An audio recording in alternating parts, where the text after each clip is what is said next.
नमस्कार मित्रांनो, मी श्रद्धा. आज तुमच्यासाठी आणखी नॉनव्हेज रेसिपी घेऊन आलेली आहे. त्या रेसिपीचं नाव आहे मटन सुक्का, झणझणीत मटन सुक्का. तर तुमचा जास्त वेळ न घेता आपण डायरेक्ट बोलूयात रेसिपीकडे. हे वाटण आपण करून घेतलेलं आहे. यामध्ये कांदा, लसूण, आलं, टोमॅटो, खोबरं हे छान भाजून वाटलेलं आहे. त्याच्यानंतर आपण फोडणीसाठी एक मीडियम कांदा बारीक चिरून घेतलेला आहे, ती कोथिंबीर. आणि आपण हे मटण आधी शिजवून घेतलेलं आहे. एक अर्धा पाऊण तासात आपण हे शिजवून घेऊ शकतो.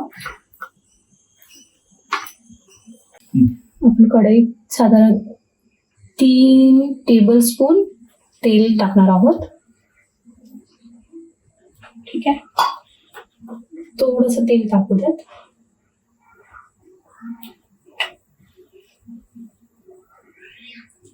आपलं तेल टाकलेलं आहे. तर आपण यात आधी चिरलेला कांदा छान परतून घेऊ.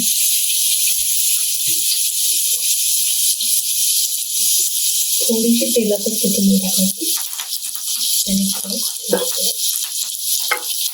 आता आपला कांदा छान लावून परतून घेऊ. कांदा परतताना थोडंसं मीठ कधी घ्यायचं, म्हणजे कांदा पटकन परतला जातो.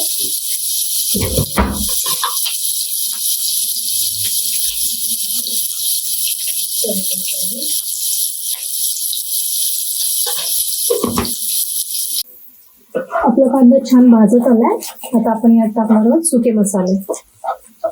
सुके मसाल्यामध्ये मी घेतला आहे काळा मसाला. हा घरी बनवलेला मसाला असतो. तुम्ही कोणता घरातला मसाला यूज करू शकता, पण काळ्या मसाल्याची टेस्ट थोडीशी गावा साईडची येते. त्यामुळे आपण हा जास्तीत जास्त तुमच्याकडे असेल तर वापरू शकता, किंवा ऑप्शन म्हणून तुमच्या घरात जो ठेवणीतला असतो तोही वापरू शकता. हा घेतला आहे मटन मसाला, जो की बाजारात सहज अवेलेबल आहे. थोडीशी हळद आणि ही बेडगी मिरची.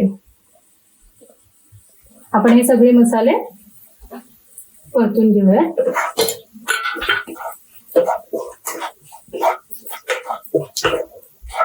थोडेसे परतल्यानंतर आपण जी मगाशी वाटण दाखवलं मी तुम्हाला, ते आपण वाटण यात ऍड करणार आहोत.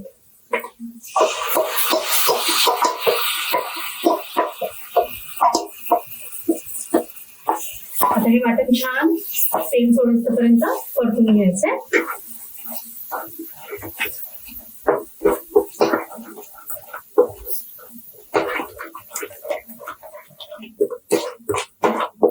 तुम्ही बघू शकता आपल्या मसाल्याने तेल सोडायला सुरुवात केलेली आहे. आणि आपला मसाला आता परतून छान रेडी आहे. आता यामध्ये आपण जे शिजवलेलं मटण होतं ते घालणार आहोत.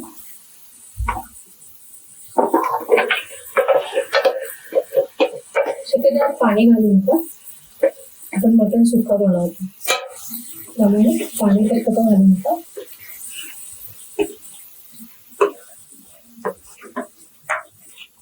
छान परतून घेऊया.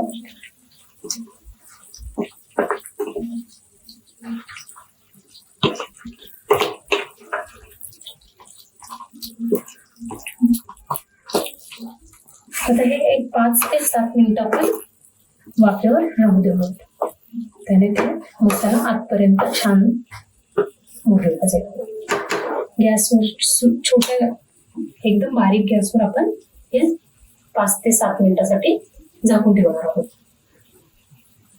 आपलं रेडी झालेलं आहे. मस्त लालसर असं चमचमीत असं मटण सुक्का रेडी आहे. चला तर आपण एका बाउलमध्ये काढून घेऊया. चला तर रेडी आहे आपला मटन सुक्का, चमचमीत मटन सुक्का. नक्की ट्राय करा. आणि जर तुम्ही माझे व्हिडिओ लाईक करा, सबस्क्राईब करा, म्हणजे तुम्हाला माझे नवनवीन व्हिडिओ बघायला मिळतील.